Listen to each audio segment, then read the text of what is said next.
Banyak para ulama menyayangkan tafsir Imam Mahali tidak selesai karena tafsirnya ringkas tapi mengandung makna yang lebar yang dibutuhkan dalam memahami Al-Quranul Karim. Kemudian setelah 6 tahun datanglah Imam Suyuti, murid daripada Imam Mahali, menyempurnakan tafsirnya Imam Mahali dalam waktu hanya 40 hari. Padahal saat itu Imam Suyuti masih berumur 22 tahun. Maka jadilah tafsir ini populer dengan sebutan tafsir Jalalain, yaitu dinisbatkan kepada dua ulama besar, Imam Mahali dan Imam Suyuti rahimahumullah.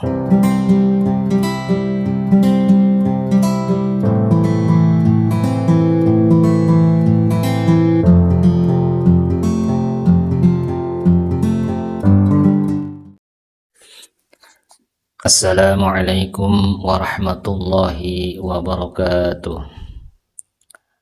Bismillahirrahmanirrahim. Alhamdulillah wassalatu wassalamu ala Rasulillah Sayyidina Muhammad ibn Abdillah wa ala alihi wa sahbihi wa mawalah.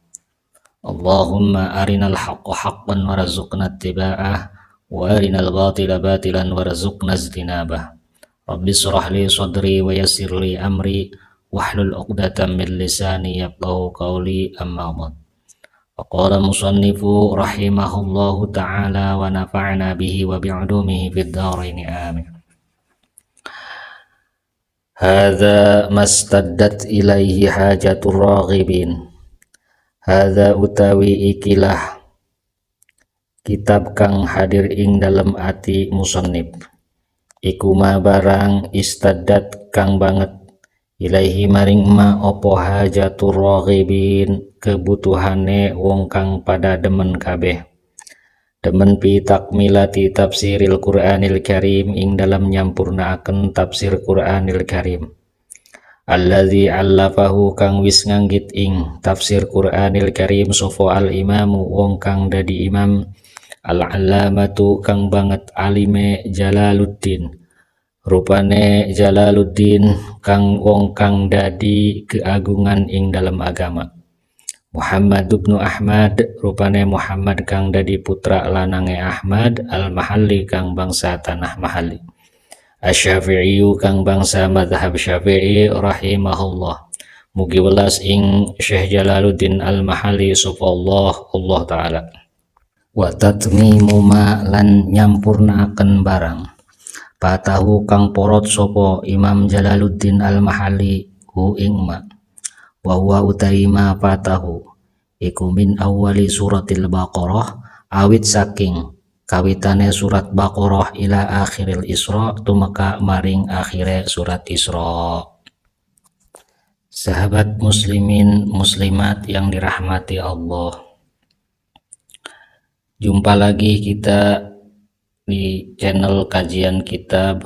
Kali ini akan membahas atau meneruskan kajian kitab tafsir Jalalain yang kedua. Hadza mashtaddat ilaihi hajatur raghibin fi takmilati tafsiril Qur'anil Karim.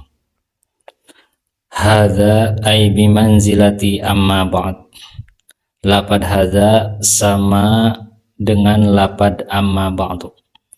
Jadi kata Kiai Musannif, setelah saya membaca basmalah, hamdalah, solawat dan salam kepada Nabi Muhammad sallallahu alaihi wasallam, kepada keluarganya, juga kepada para sahabatnya, maka kitab ini yang maknanya hadir dalam hati saya, mashtaddat ilaihi hajatur raghibin, adalah kitab yang luar biasa dibutuhkan oleh orang-orang yang menginginkan dan mencintai fi takmilati tafsiril Qur'anil Karim, dalam penyempurnaan tafsir Qur'anil Karim, alladzi allafahu al-allamah Jalaluddin, alladzi allafahu al-imam al-allamah Jalaluddin, yang disusun oleh orang yang menjadi imam dan luar biasa alimnya, yaitu Jalaluddin, orang yang menjadi keagungan di dalam agama.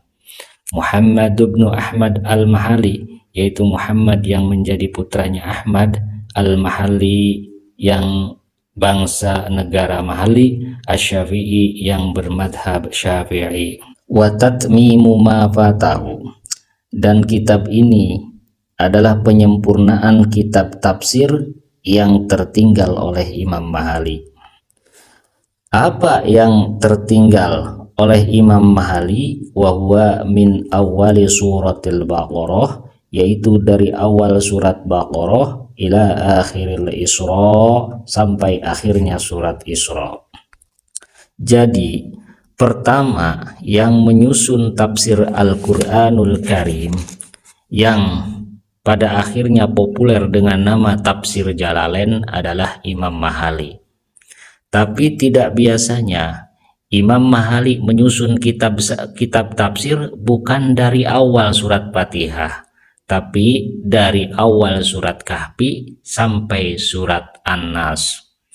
Kemudian Imam Mahali memulai menafsiri surat Al-Fatihah. Tapi setelah beres menafsiri surat Al-Fatihah, Imam Mahali wafat. Banyak para ulama menyayangkan tafsir Imam Mahali tidak selesai karena tafsirnya ringkas tapi mengandung makna yang lebar yang dibutuhkan dalam memahami Al-Qur'anul Karim. Kemudian setelah 6 tahun datanglah Imam Suyuti, murid daripada Imam Mahali, menyempurnakan tafsirnya Imam Mahali dalam waktu hanya 40 hari. Padahal saat itu Imam Suyuti masih berumur 22 tahun. Maka jadilah tafsir ini populer dengan sebutan tafsir Jalalain, yaitu dinisbatkan kepada dua ulama besar, Imam Mahali dan Imam Suyuti rahimahumullah. Bititimmatin ay ma'atitimmatin, tegese ing dalam sertane kesempurnaan masalah, ala nimtihi hale tetap ing atase dalane tafsir Mahali, min zikrima nyatane nutur barang yubhamu kang den pahambi kalawan ma opo kalamullah ta'ala, kalame Allah ta'ala, wal i'timadi lan ketenggenan ala arjahil aqwali ing atase leuwih onjone piro-piro kaul, wa i'rabi malan i'rabe barang yuhtaju kang den butuhaken opo ilaihi maring ma, wa tambihin lan ngelingaken alal qiraati ing atase wacaan al mukhtalifati kang beda-beda, al masyhurati kang masyhur, ala wajhin latifin ing atase dalan kang lembut, wa ta'birin wajizin tegese ibarat kang ringkas, wa tarki tatwili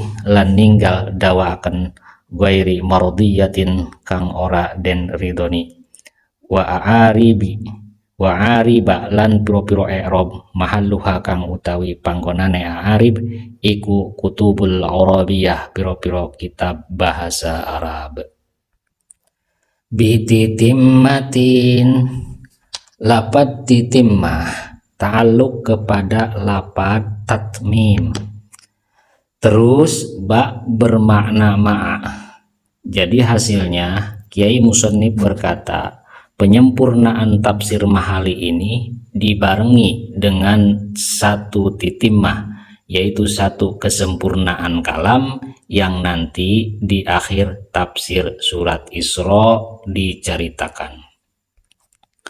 Ala nimtihi, jadi hal dari sahibul hal lafad tatmim, takdirnya adalah hala kauni hadat tatmim kainan ala nimtihi. Kitab yang saya susun, yakni mulai dari awal surat Baqarah sampai surat Isra, merupakan penyempurnaan tafsir Imam Mahali, Dan haliyah penyempurnaan ini sesuai dengan jalan tafsirnya Imam Mahali atau metodenya penafsiran Imam Mahali. Apa saja sih metode penafsiran Imam Mahali? Min dzikri ma yufhamu bihi kalamullah. Yang pertama, menyebutkan tafsir yang dapat memahami kalamullah alias Al-Quran. Wal i'timadi ala arjahil aqwal. Yang kedua, berpegang hanya kepada kaul-kaul yang paling unggul. Wa i'rabi ma yuhtaju ilaih. Yang ketiga, menuturkan i'rab yang dibutuhkan. Wa tanbihin alal qiraatil mukhtalifah, mengingatkan qiraat yang berbeda-beda dan masyhur. Nah, keempat metode penafsiran Imam Mahali inilah yang dipakai oleh Imam Suyuti untuk menafsiri penyempurnaan dari kitab tafsir Imam Mahali. Ala wajhin latifin. Kemudian metode penafsiran yang empat tadi melalui jalan yang ringkas, wa ta'birin wazizin, yakni menggunakan ibarat-ibarat yang ringkas, wa tarkit tatwili, tidak memperpanjang kalam, bidzikril aqwali, dengan menyebutkan beberapa kaul ghairi mardiyatin, yang tidak disukai oleh ulama mufassirin, yakni tidak akan menyebutkan kaul-kaul yang dhaif, wa ariba, dan meninggalkan beberapa i'rab mahalluha kutubul arabiyah, yang tempat pembahasannya di dalam kitab-kitab yang menjelaskan bahasa Arab. Sedangkan di tafsir ini hanya menyebutkan i'rab yang dibutuhkan saja, itu pun dengan bahasa yang ringkas. Wallaha as'alun naf'a bihi fid dunya. Wallaha namung ing Allah as'alu nyuwun sapa ingsun kaula an-naf'a ing manfaati bihi kalawan tatmim atau takmilah fid dunya ing dalam dunia, wa ahsanal jazaa'i, lan leuwih bagus piwales alaihi ing atase tatmim bila uqba ing dalam akhirat, bimannihi kalawan lantaran sifat kanugrahane Allah, wa karomihi lan sifat mulyane Allah. Wallaha as'alun naf'a bihi fid dunya. Kemudian Kiai Musannif berharap, kata Kiai Musannif, wallaha as'alun naf'a bihi fid dunya, hanya kepada Allah, bukan kepada selain Allah saya memohon. Mudah-mudahan kitab penyempurnaan tafsir Mahali ini bermanfaat di dunia, yaitu banyak orang yang mengambil faedah kepada kitab penyempurnaan ini.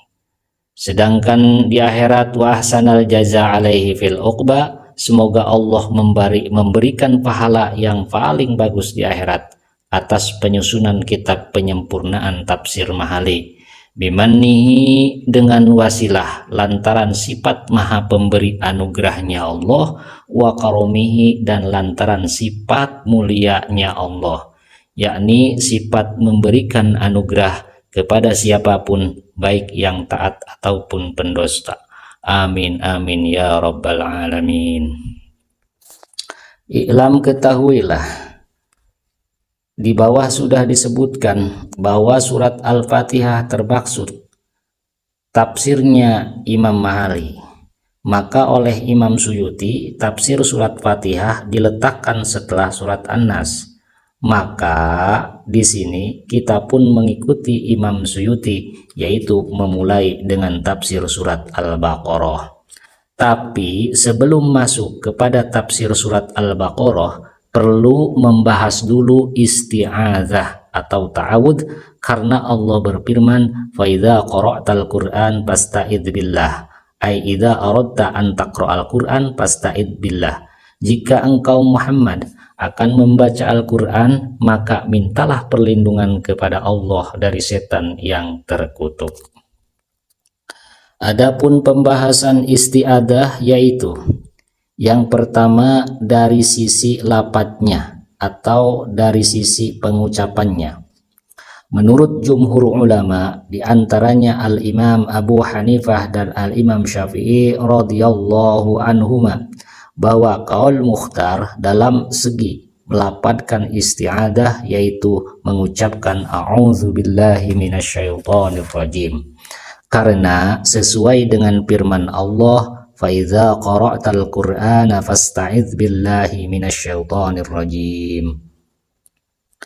Yang kedua, pendapatnya Imam Ahmad bin Hambal.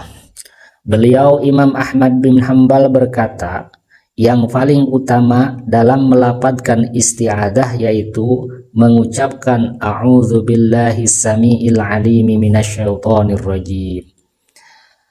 Elatnya karena mengumpulkan dua firman Allah, yaitu ayat tadi faiza qara'tal qur'ana fasta'id billah minasyaitonir rajim, dengan ayat fasta'id billah innahu sami'un alim.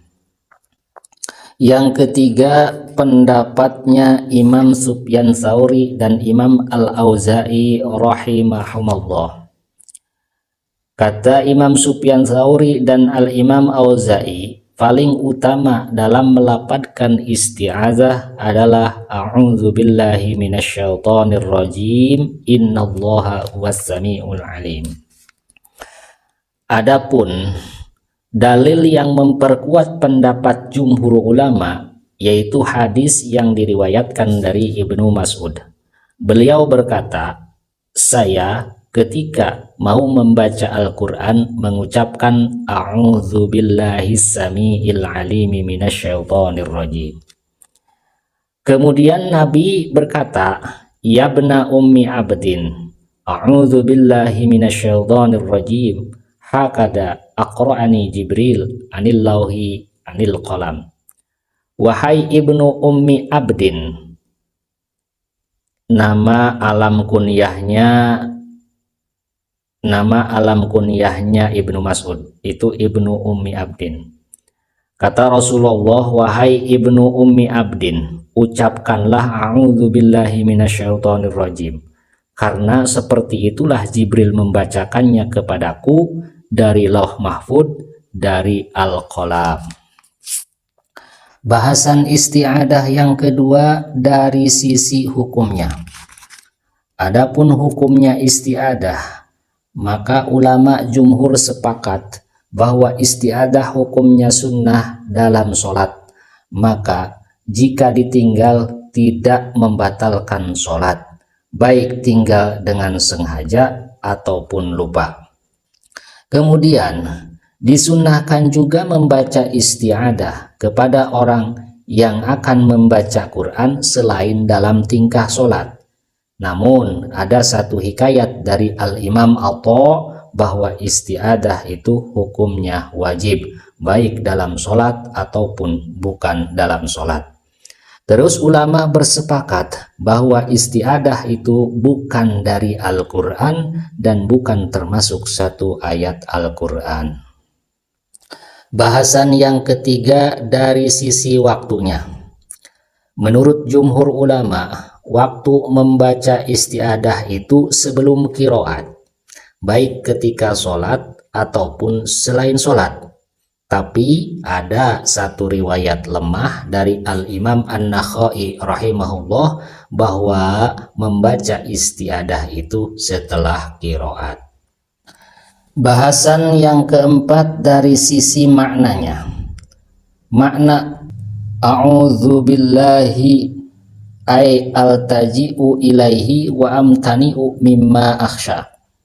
Saya berlindung kepada Allah dan menahan diri dari apapun yang saya takuti, minasyaitonir rajim, dari setan yang terkutuk, baik setan bangsa jin ataupun setan bangsa manusia. Lafaz syaiton asalnya diambil dari fiil syaitona. Maknanya ai idza taba'ada minar rahmah, apabila menjauh dari rahmat. Tapi satu pendapat lagi, lafaz syaiton itu diambil dari syato yashitu. Maknanya ai idza halaka, bila mana hancur dan terbakar. Kemudian wasyaitonu ismun likulli atin minal jinni wal insi. Setan itu nama kepada setiap-tiap yang sombong dan durhaka dari bangsa jin dan manusia. Makanya ada syaitonul jin, ada syaitonul insi, ada setan manusia. Lafadz ar-rajim bisa bermakna isim fa'il. Maknanya adalah alladzi yarjumu bil waswasati wasyarri, yang selalu membisiki dengan waswas dan kejelekan. Bisa juga lafadz rajim itu bermakna isim maf'ul.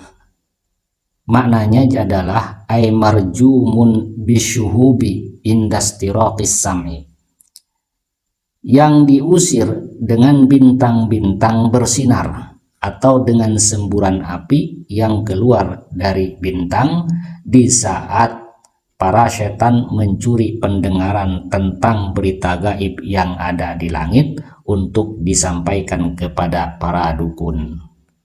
Cerita ringkasnya, dulu sebelum Nabi Isa dilahirkan, para setan itu bebas masuk ke langit pertama sampai langit ketujuh dan bisa mendengarkan cerita-cerita gaib dari para malaikat, kemudian disampaikan kepada para dukun. Setelah Nabi Isa lahir, setan terhalang dari 3 langit, yang berarti masih bisa masuk ke dalam 4 langit. Kemudian setelah Nabi Muhammad lahir, setan sudah tidak bisa masuk ke dalam langit semuanya, kecuali dengan cara mencuri pendengaran tanpa bisa masuk ke langit. Itu pun kemudian langsung dikejar dengan bintang-bintang bersinar. Lafadz ar-rajim bisa juga dimaknai ay marjumun bil adab, diusir dengan siksa.